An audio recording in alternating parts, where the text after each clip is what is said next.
we want to be like Notre Dame. We want to be able to line up, run the ball when we want to, and then everything's there in your offense.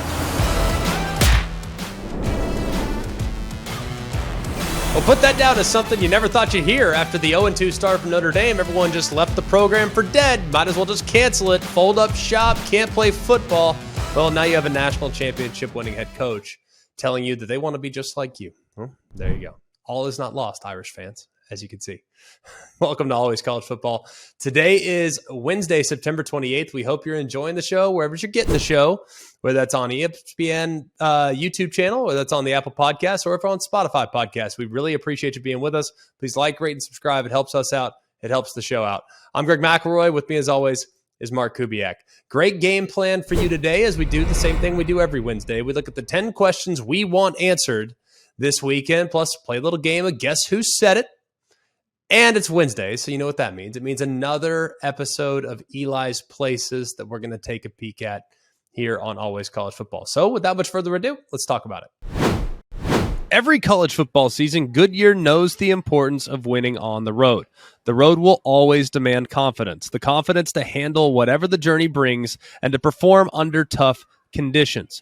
And just like the players and the fans of college football, Goodyear is ready. Are you ready for the road? Visit Goodyear.com to find the right Goodyear tires for whatever road you're on this season. Goodyear, more driven. All right, 10 questions that we have every single Wednesday. We always do it, and we hope you enjoy it. We know based on our clicks, well, you guys have some of the same questions we have. So let's get into it, Coobs. Let's kick it off. All right, number 1.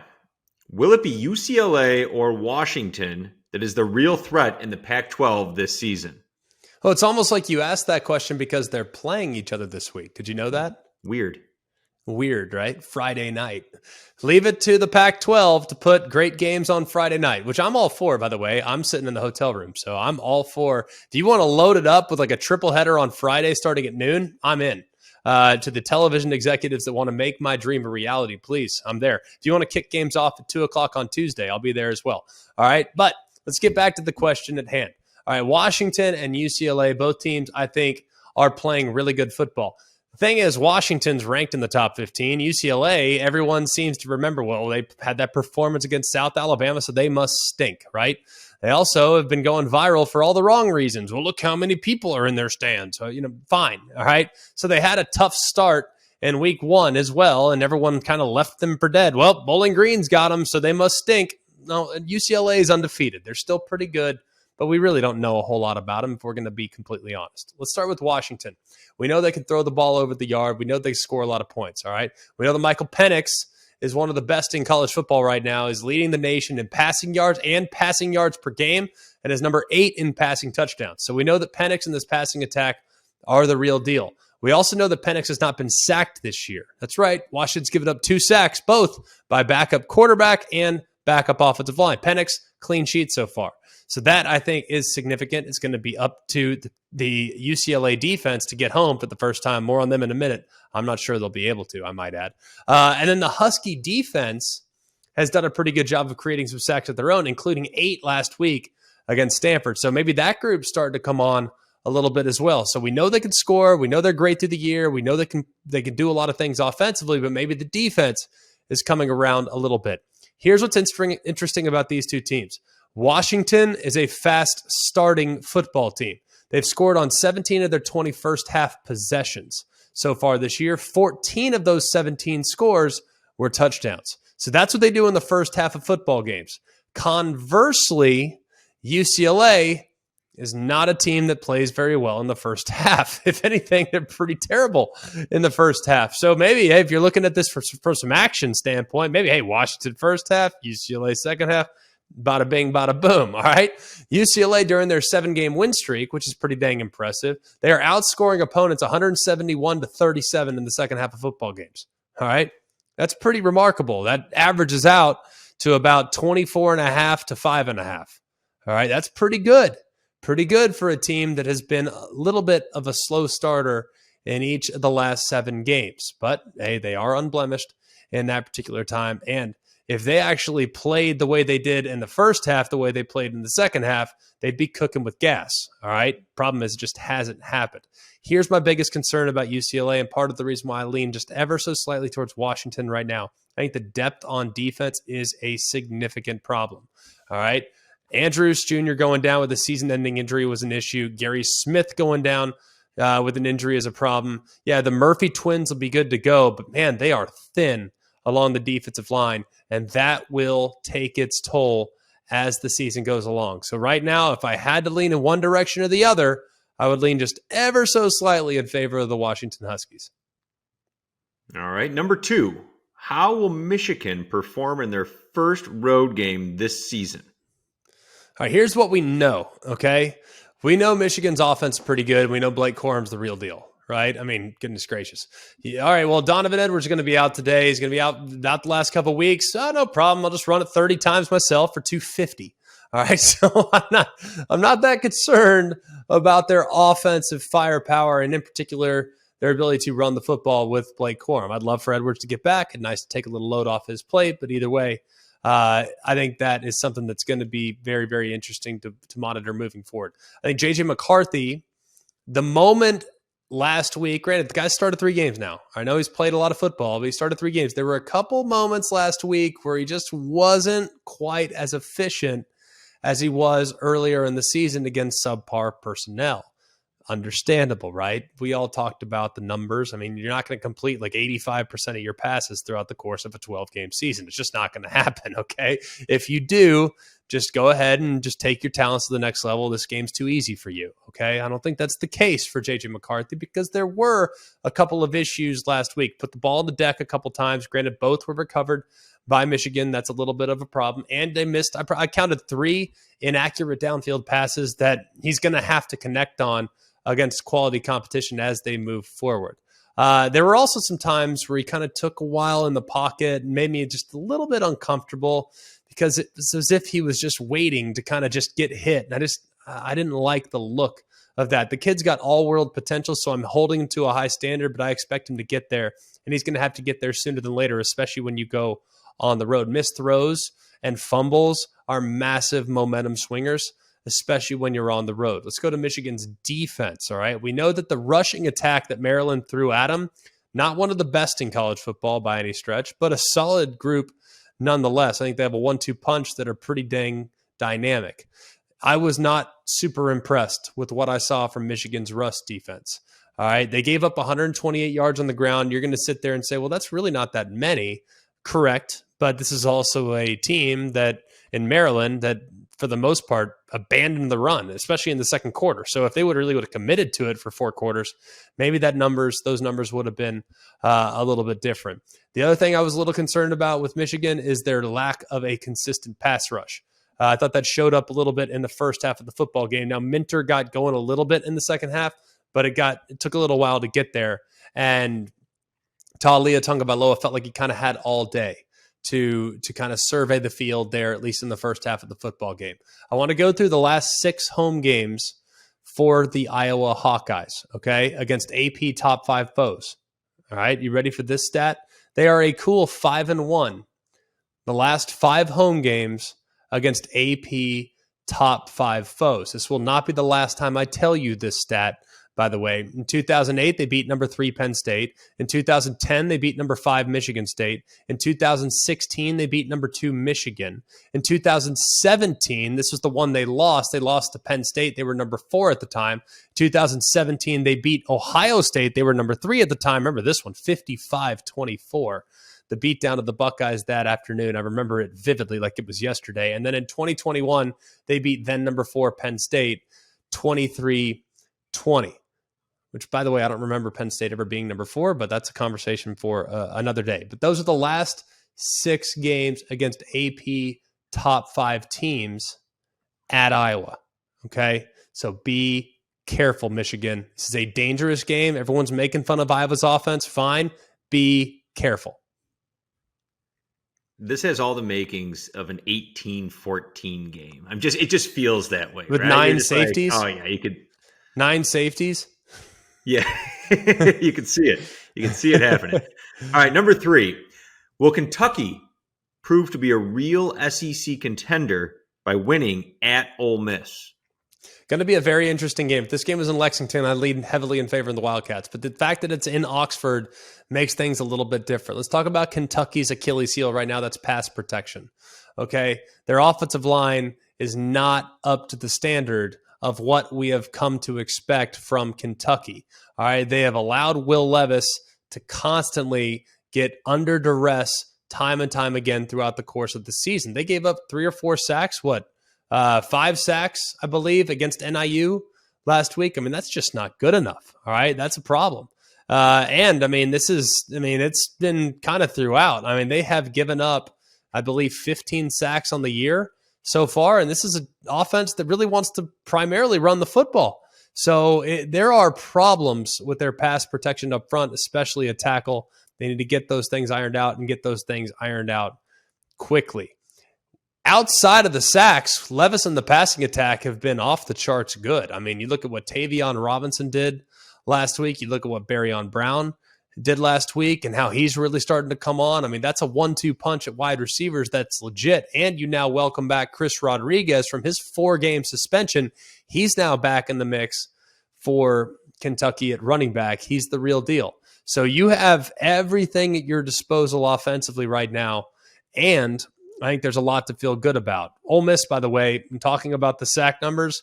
They failed to record a sack against Tulsa last week, but they did have 13 sacks in the first 3 weeks of the season. So we'll see whether or not they can get home this week against a pass protection unit that has at times really struggled this year. Let's talk a little bit about the defense. This is a defense for Kentucky that is the real deal. They came into last weekend allowing just over 250 yards a game. That was 13th in college football. Northern Illinois kind of gashed them up. It wasn't great. It was far from a flawless performance there defensively from Kentucky. They allowed 180 yards in the first half alone. And when you only give up 250 on the game, that's saying something. So they're definitely going to have to figure things out, I think, defensively this week, because Lane Kiffin and company are going to have some creative run looks, are going to have some creative elements that will be difficult to defend. I think Kentucky holds up, and I think Kentucky ultimately gets the win, but it will be very challenging, I can assure you. And it's going to be up to Will Levis and those receivers to, I think, exploit an untested defense at this point. We're just not sure what to make of Ole Miss's defense, and I think Will Levis and company can move the ball with consistency through the air, especially if they spell that rushing attack headlined by Chris Rodriguez throughout the course of the game. All right, number 4. How will Oklahoma rebound on the road at TCU after the loss last weekend? Well, if there's one thing that if I'm Oklahoma, I feel really, really concerned about is my ability to defend a quarterback that can run the football. Okay. Max Duggan is not that. Okay. Max Duggan's a gunslinger and wants to live in the pocket. Now can run and will run and is a capable runner, but it's not really his forte to just take off on, say, 3rd and 16 and create seams in the defense. Look, last week, the defense for Oklahoma took a significant step back. They gave up 3.6 yards after contact to Adrian Martinez en route to a 150-yard rushing performance with 4 touchdowns. All right, that's not good enough when you think about the fact that on 3rd and 16, the most critical play in the game, they gave up a 55-yard run down the left-hand side from the quarterback that you knew probably wasn't going to be able to beat you with his arm. So I think that is a real significant concern for Oklahoma moving forward is can they defend quarterback scramble? Can they defend quarterbacks that are capable of creating with their legs? Because that's not the last one that they'll see. All right. Most quarterbacks in the Big 12, they are going to be kind of stationary in the pocket, but Spencer Sanders at Oklahoma State is going to take off. Jalen Daniels at Kansas, he's going to take off. Donovan Smith from Texas Tech, he's going to take off. So there are a handful of quarterbacks in this league that can make you pay if you are undisciplined with your pass rush. And then let's go over to the other side of the football where I am the tiniest bit more concerned than I am even with the defense there for Oklahoma. A lot's going to look at the end of game performance and the stats and the numbers and the points scored. But y'all, if you look at the fact that there were 2 50-plus yard touchdown passes there in the second quarter, one to Theo Weist around the right-hand side, one to Marvin Mims down the left-hand side. You take those plays out, this offense did next to nothing throughout the course of a 4-quarter game. They had 20 points in the first 55-plus minutes of action. They have to be able to sustain drives. They have to be better on third down when they were just 2 of 6 and couldn't really get anything on the ground. And they have to be a whole heck of a lot cleaner when it comes to their penalties and when it comes to their ability to commit to being balanced in the run game. It felt like they would get across the 50-yard line and they would have an inaccurate pass or they'd have a penalty that would kind of get them off schedule, and they just couldn't really get out of their own way. So I think that that's correctable and something that will get corrected, but there are things that are keeping me up at night if I'm Oklahoma, knowing some of the matchups that I'm going to be going against here in the next couple weeks. All right, number 5. How will Alabama play on the road in their first ranked opponent this season? Well, Texas was ranked, not when they played, but after they played because of how poorly Alabama played on the road.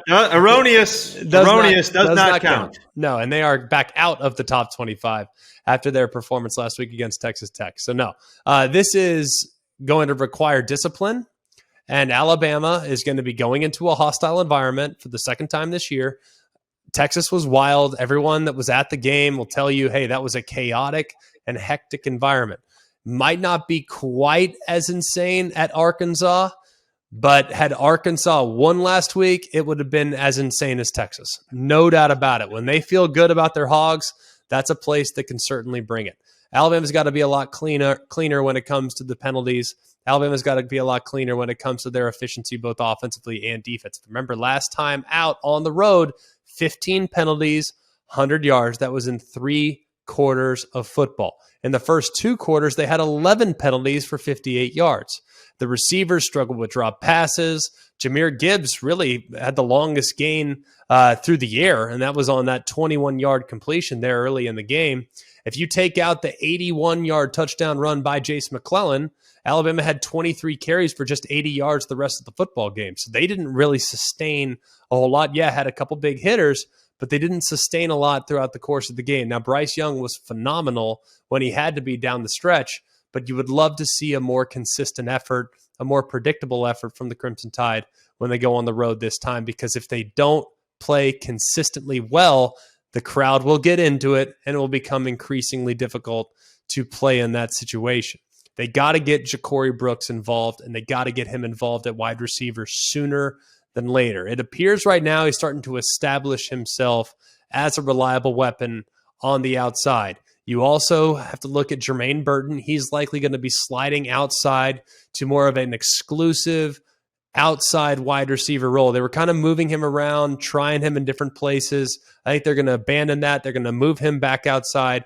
Then you get Ja'Cory Brooks out on the other side and then mix and match the slot receivers at that point. But if you can have 2 dudes that are reliable and dependable on the outside of your formations, you could be in good shape moving forward. The defense cannot tilt the formation in one direction or the other. So expect Ja'Cory Brooks, after his 117-yard performance last week against Vanderbilt, expect him to be a little bit more of a factor here in the weeks to come. He also had a couple touchdowns in that game. Defensively for Alabama, that's going to rule the day. Will Anderson finally broke through last week. He'd had kind of a quiet first month of the season, but he had 3 tackles for loss and 2.5 sacks against Vanderbilt. Obviously, a significant step up in competition this week with Arkansas, and KJ Jefferson at quarterback, who's a mobile and capable option, not just with his legs, but also with his arms. But if Alabama's pass rush can get home, they had 5 sacks last week. If they can get home consistently and make life difficult for him, it will be challenging for that offense to create some of that momentum that they're going to need. So I think it's going to be a better performance from Alabama on the road, but I also think the competition this week against Arkansas is actually stiffer than that of what they would face when they went to Texas and when they played against the Longhorns. All right, number 6. How will Oklahoma State do in their first real test this season on the road at Baylor? Well, this is one a little bit like Michigan last week, where it's like, yeah, I think they're pretty good. I mean, it's like, but we really don't know. I mean, you can tell me all you want, and we've had several Oklahoma State fans in our messages and in our comment section saying, "Why aren't y'all talking about the Pokes? They're so good." Y'all, we don't know. I mean, we're going to find out this week, though, and hey, guess what? There's plenty of other opportunities down the road where you can make a statement. Look, this is a rematch, the Big 12 championship game. We know that. I don't need to go too far down that rabbit hole. You guys all know how this game went the last time these two teams teed it up. As far as Baylor's concerned, let's start with them. You know that Coach Arand is going to have that defense ready. They did a pretty dang good job last week against Iowa State. They held Iowa State to just 67 rushing yards and forced a couple turnovers. Plus, Blake Shapen, very efficient in the performance. They took control of the game and really never let up at any point of the game. That was horribly officiated, but that's a conversation that we can have at a later day. When you look at Spencer Sanders, this is really his opportunity to come out. Because if you look at how he's performed in the last two performances against this Baylor defense, 7 interceptions. All right. And that's something that is a little bit of a problem. He threw 3 interceptions the first time around, then he threw 4 interceptions. Obviously, they're in the Big 12 championship game, a game that will live in infamy forever for Oklahoma State fans. But if you look actually a little bit deeper at some of those throws, there was some pressure on some of those throws, and 2 of them, the offensive line really turned loose Baylor pass rushers right up the middle. 2 of them hit receivers in the hands. Both Rashad Owens and Brennan Presley were responsible for drops that ricocheted into interceptions. That's not on Spencer Sanders. And then there was a couple times in which he forced a throw or 2. So if you look at all the interceptions, 7. They're not all on Spencer Sanders. So ultimately, he needs to be better, and hopefully he will be, but hopefully his teammates around him will be better as well. He's responsible so far this year for 26 points a game. That's the most by an FBS player. He's playing with unbelievable confidence. You can clearly see that he is a direct line to Mike Gundy. You can see he's a direct line to the offensive coordinator, Casey Dunn. You can tell that he's in great phase with quarterback coach Tim Rattay. I mean, they are really getting an awful lot from their quarterback at this point. Over 1,000 yards, 13 total touchdowns, one of the best, Heisman candidates in the country as of right now. Here's a quote from Mike Gundy. Quote, "He still does some things. He's a risk taker. He'll run more. He'll take more hits than he should. He'll throw into tight coverage some. But that's kind of the way it is. We have a lot of confidence in him, and let him go out there and make plays," end quote. Look, there's a lot of bravado that Spencer Sanders has been carrying, and he played beautifully in the first few weeks of the season. Now can he increase his awareness and situational awareness so he doesn't have to be the gunslinger all the time? I think he will. I'm very excited to see this young man play this week. I think they're in a great position to make a statement this weekend against a Baylor team that impressed me last week in a whole lot of ways. All right, number 7. Did DJ U turn a corner, and can he beat a ranked team other than Wake Forest? Well, coming into the season, it really looked like Clemson was going to have to be a team that relied heavily on what they did on defense and heavily on what they were going to do running the football. And the offense was just so dang inconsistent last year. It was difficult for any of us to feel great about what they might be able to consistently provide. I certainly didn't feel good about them in a shootout ever, at any point. And clearly they passed that test last week. The offensive line, I thought, played pretty well, did a pretty good job with protection. Thought they did a really good job of involving some of their wide receivers like Collins and Williams, Spector and Ngata. Those guys have stepped up. But the thing that I was most excited about is how they're now really starting to involve the tight ends in the passing game. Printingstool had that touchdown in the back of the end zone there on the first touchdown of the game. And then if you look at what Davis Allen provided to that passing attack, he was a factor as well. So those guys emerging there is significant, especially for red zone offense and all that's concerned. Remember, DJ Uiagalelei was 15th last year in passing efficiency in the ACC, but he looks like he's a completely different guy. He has 10 touchdown passes already this year. That's one more than he threw in all 13 games last year against just one interception. He threw 10 last season. He looks healthy. He looks nimble, and he certainly looks like he's capable of running the football when asked of him, but the downfield passes, that's what we've been waiting to see from him, and he delivered time and time again last week against Wake Forest. I think he'll be able to do it again. Now it's just about managing the weather, because if there is weather, they're in Clemson, South Carolina, they're on Saturday night, and they have to revert more to a rush-first style of attack. Does that favor Clemson, or does that favor NC State? We might have to break that down a little bit more here as the week goes along. All right, number 8, can Jordan Travis match Sam Hartman's production? Well, Jordan Travis is coming off of arguably the best performance of his career, but Sam Hartman is too. So I think this is a fascinating game. And right now, I wonder if there's a little bit of the wind out of Wake Forest sails right now. Ultimately, I wonder where they're at emotionally. Obviously had a huge opportunity there in their own backyard to be able to knock off and end the streak against AP top 10 teams. A lot was riding on last week. Will they allow Clemson to beat them twice? We're going to find out. Jordan Travis, I think, though, last week against Boston College had maybe his best career game. And I think that went into the week. I mean, we had Mike Norvell on last week, and I wasn't sure at that point if Jordan Travis is going to play. I mean, remember, he got beat up against Louisville, missed the second half of that football game and some of the second quarter. I wasn't even 100% sure he was going to be available, and he comes out and goes 16-26 for 321 and a touchdown. And a complete and utter dominance shown by Florida State against Boston College. Now, I don't think we've seen a passing attack at Florida State like this since 2016. This is the best they've looked in quite a while. I'm very optimistic about what I've seen from Jordan Travis so far. He is now hanging in the pocket a little longer than he ever has, and it looks like the offensive line is gelling nicely around him. Couple that with the fact that you have receivers that are off the charts good. Florida State, how about this? They have played 4 games and had 4 different receivers lead the team with receptions and yards in each game. All right, that is pretty impressive. Darian Williamson led all receivers with 5 receptions for 98 yards before leaving the game after getting nicked up. So it's a really deep receiving core. They had 6 different wide receivers to catch a pass on Saturday night, and the average yards per reception was 19 yards downfield. So they are pushing the ball downfield, and they're getting a bunch of guys involved. So I love what I've seen so far from Florida State.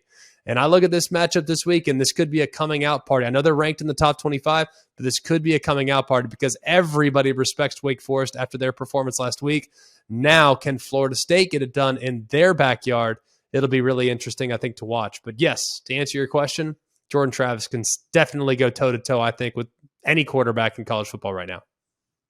All right, number 9, your team, the Kansas Jayhawks. Can they keep the season undefeated, keep the streak alive against their toughest opponent to date in Iowa State? Well, Iowa State's going to be ticked off with how last week went, so I would anticipate a better performance from them. They did not play great last week in the loss to the Baylor Bears, and they didn't play great on the defense side of the football. I think Jalen Daniels is the key. Shocking in saying that, right? If he can play the way he's played up to this point, they certainly have a chance. He's 4-0 already this year, obviously, and he's had maybe the best 4 performances of his whole career. And this thing's come full circle for him, man. They didn't win a game when he was a freshman. So this is a really, really awesome opportunity for them. I think when you look at Cyclone defense and what they can do, they might make life very difficult for him. I'd be shocked if he can replicate the statistical success that he's had in each of the first 4 games. If he can, my goodness, look out Big 12. Because this dude going against this defense, if he can perform the way he's performed up to this point, they could be in a really good position to be successful. So very optimistic what I've seen so far, but I'm still in a bit of a holding pattern, knowing that this will be by far the toughest test to date. All right, and number 10, weather. It's already caused a couple games to move, and now we're looking ahead at Saturday. Hurricane Ian's rolling through. What's it like playing in torrential weather? Well, weather is brutal, man. I mean, it's really, really tough. So I can speak to it from a couple different perspectives. One, players work on throwing wet ball drill all the time. So on Thursdays, we used to always snap wet balls, and our entire practice, whether it was going to rain or not, was going to be using wet balls because they wanted to make life difficult for us as both quarterbacks and as wide receivers. So using a wet ball was not the end of the world. What becomes challenging, though, is when you had that wet ball, and in addition to the wet ball, you have a swirling wind. The wind is what is far more challenging than the actual wet ball itself. Yes, you're going to throw some wounded ducks and you're going to throw some ugly footballs. It's going to come out of your hands a little bit unique every once in a while. It's part of it. You just have to check your ego at the door. Like if you're used to throwing really tight spirals, give that up. It ain't going to happen when there's a wet ball scenario. But those things can be overcome. I saw and called a game between NC State and Notre Dame. This was in 2016. And I was at that game. You were at that game. I was at that game. It was an awful game. Outside. It was a terrible game. And for whatever reason, Notre Dame kept trying to throw it with Deshaun Kaiser. Like they kept trying to throw it and throw it and throw it. And it was almost like this is laughable how crazy this is. I mean, guys can't even hold the punts. They can't even catch punts, let alone balls that are coming at them at 100 miles an hour. So, and I called that game, and I remember being, insane.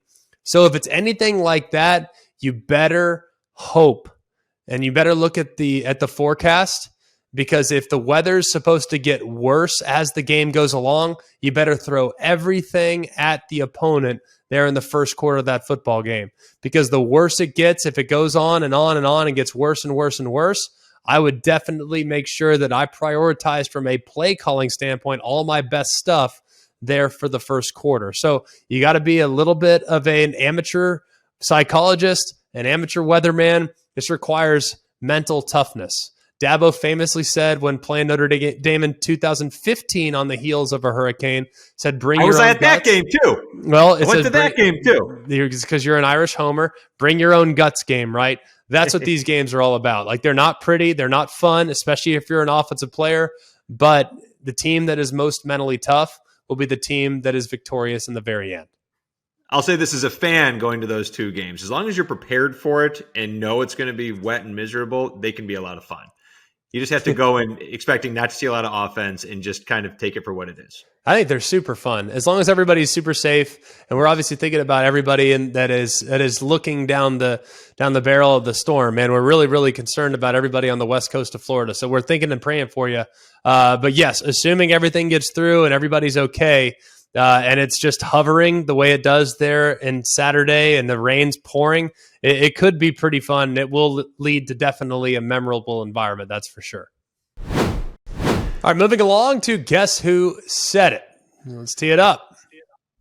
All right, Guess Who Said That, one of our favorite segments. All right, McElroy, guess who said this? I think because the experience I had at other places, it's not going to affect me. I have friends and family and all that jazz. It's really not an effect. I think as coaches, you're probably more numb to it than the outside world because it really just is about the game you're involved in. Have I thought about it? Yes. I'll talk to them about how we're going to handle the locker room, which I already mentioned. I know where the hotel is. I know the layout of the hotel. I know the dynamics. McElroy, guess who said that? Oh, that's a tough one. I feel like it's a coach that is returning to, play at a place that he used to coach at. That's kind of where I'm at. I'm trying to think of where that would be going on this weekend. There's a handful of places that have pretty good matchups. Man, I have no idea. You are on the right track. You are on the right track. And this is not getting enough attention. The Bret Bielema Bowl. Bret, take it away. I think because of the experiences I've already had at other places, it's not going to affect me. I got friends and family and all that jazz, but it's really not an effect. I think as coaches, you're probably more numb to it than the outside world because it really is just about the game you're involved in. And have I thought about it? Yes. I'll talk to them about how we're going to handle the locker room, which I already mentioned. I know where the hotel is. I know the layout of that hotel. I know the dynamics. I love it because it's funny to me. I always it feels like so long ago that he was at Wisconsin. That might as well have been in 2002. It feels right. It feels like an eternity ago. He's had so many stops between then, but even though there hasn't really been that many. You had Arkansas, of course, for a while. Then he, of course, went to to the New England Patriots or wherever in the NFL somewhere, and now he's back at Illinois. So I don't know. I guess when I think about Bret Bielema, I don't think about him as a Wisconsin head coach. I think about him as an Arkansas head coach. So I don't know. It just still feels a little funky to me. So yeah, good reminder, and a good game this weekend. A sneaky good game this weekend as well. Yeah, you guys love Tommy DeVito in Illinois. We'll see. We'll see what happens. All right, moving on. Guess who said this? Playing hard and wanting it and playing that way is not the problem. We have to play smarter, and we have to not to play with our emotions early in games. I think some of our younger guys get emotional early in games where they're trying to get some of the formations, and they also try to be perfect. Sometimes when you're trying to be perfect, you can't. It's the worst thing you could be. McElroy, guess who said that? That sounds like Nick Saban. Ooh, close. And ironically, you said him. Jimbo Fisher. Take it away, Jimbo. Playing hard and wanting it and playing that way is not the problem. We have to play smarter, and we have to not play with our emotions early in games. And I think some of our young guys sometimes get emotional early in the game, trying to, whether you're getting set on a formation and and they also try to be perfect. Sometimes when you're trying to be perfect, you can't. It's the worst thing it can be. I don't know if I would go as far as to say it's the worst thing you can be. I mean, perfection's pretty good, but I understand what he's saying. Like, if you are solely in pursuit of like thinking, I got to be gay, I got to be great, I got to do great, I got to do great. Like, I could see where that would be like really difficult and in some ways debilitating on young players. And they are young, man. I mean, I guess I don't know how. And I was talking to some of their staff before the game, Daryl Dickey and a few other people on their staff, and they were saying, man, I honestly don't understand how this is year 5. We've been here 5 years, and we have had a young team every year. I'm like, it really doesn't make sense. It's one of the modern marvels of our sport. I have no idea how they're young every year, but they are. It doesn't make any sense, but it is the God's honest truth. It really is. All right, it's Wednesday, so you know what that means. It's another edition of Eli's Places, and this one, a little bit different. Let's have a look.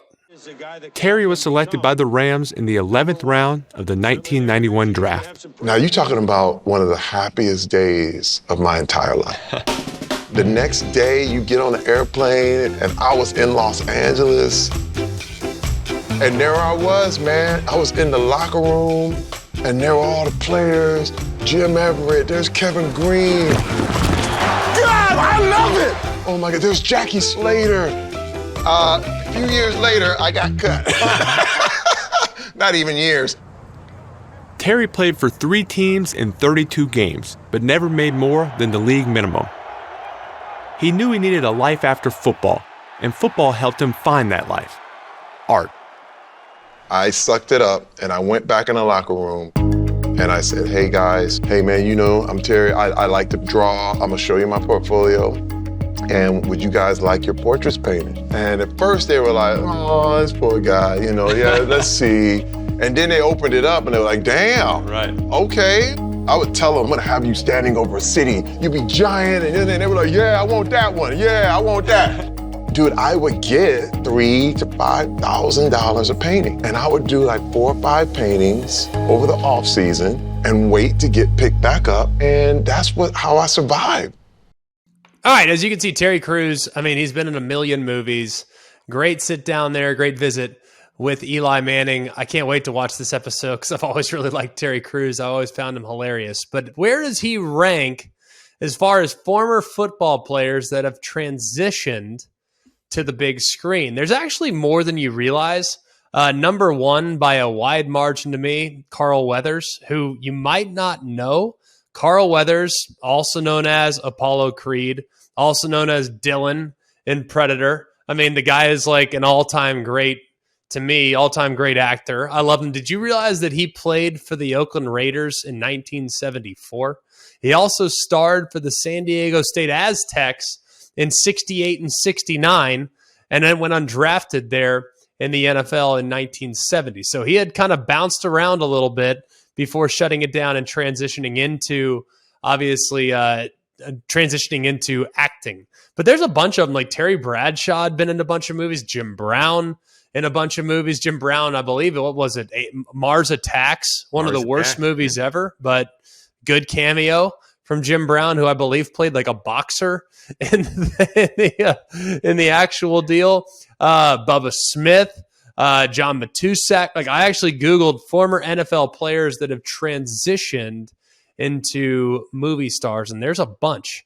You're going to mention the Juice? Who? O.J. Simpson, Naked Gun. Yeah, he was a Naked Norbert. Gun. Yes, he was a Naked Gun. There's a bunch actually, but like Bubba Smith in all the Police Academy movies. Like, there's a bunch. A lot of the former actors kind of fit like a role. Like they're all total ballers.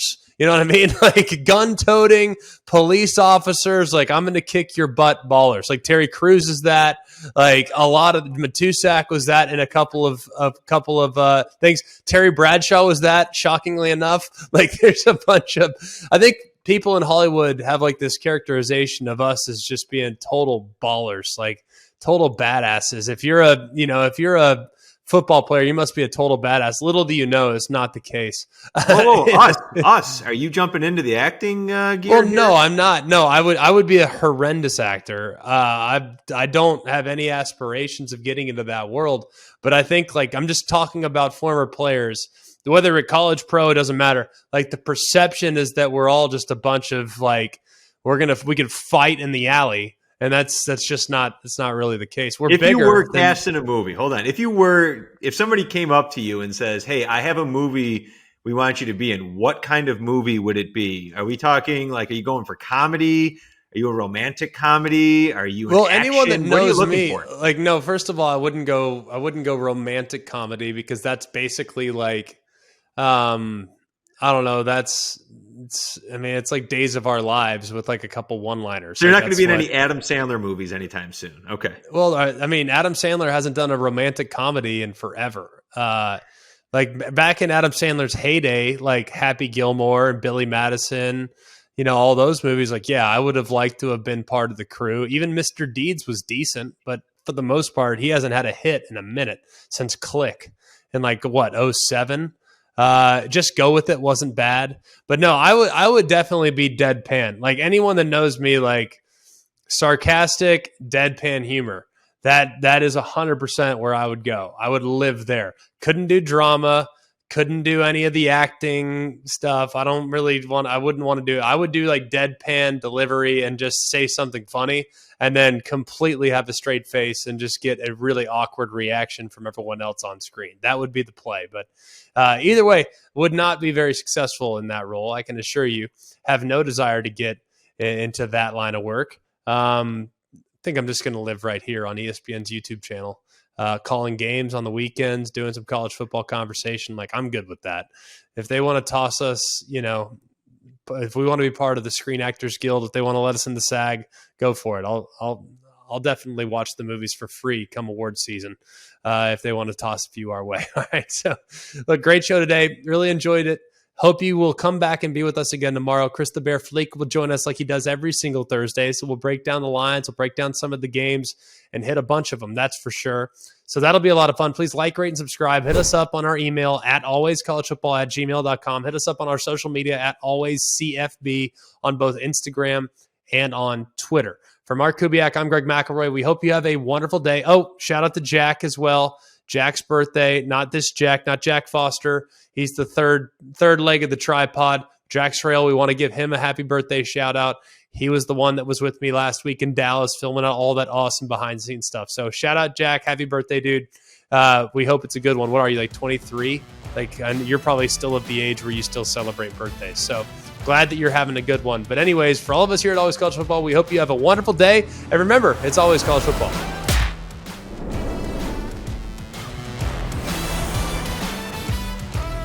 Hey guys, it's Greg McElroy. Thanks for watching Always College Football. Make sure you like, rate, and subscribe to ESPN's YouTube channel and wherever you listen to your podcasts.